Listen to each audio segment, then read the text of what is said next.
ये पद है मच्छिंद्र नाथ जी का है कि गगन मंडल घड़ियाला बाजे, गगन मंडल घड़ियाला। सबके इस गगन में एक घड़ियाल बजती है, घड़ियाल की आवाज होती है, उस आवाज को हम सुने।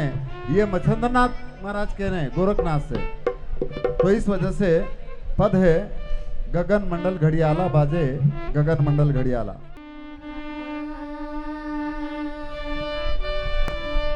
हृदय हीरानी बुझे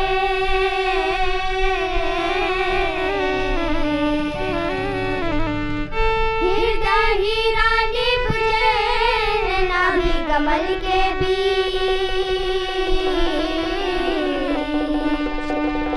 जो कबहू हीरा लखे कदी ना आवे।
मच्छिंद्र नाथ जी कह रहे हैं कि सबके इस गगन मंडल में घड़ियाल जो बजती है और उसको सुनने के लिए न तो कोई पूजा पाठ की जरूरत है, न कोई तीर्थ व्रत की जरूरत है, और वो रचना सबके अंदर है। वो ऐसा कहते हैं, नहीं पूजा, नहीं ध्यान आरती और नहीं बजावन हारा। वहाँ कोई बजाने वाला नहीं है, फिर भी बज रहा है।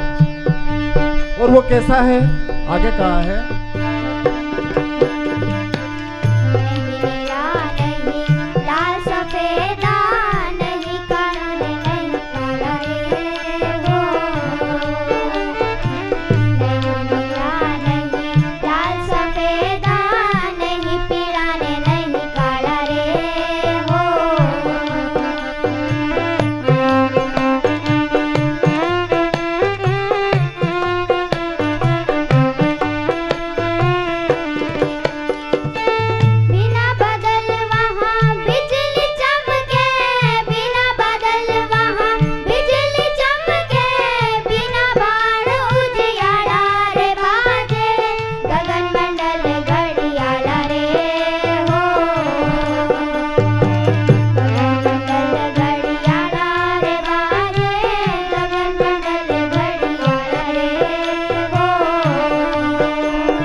रे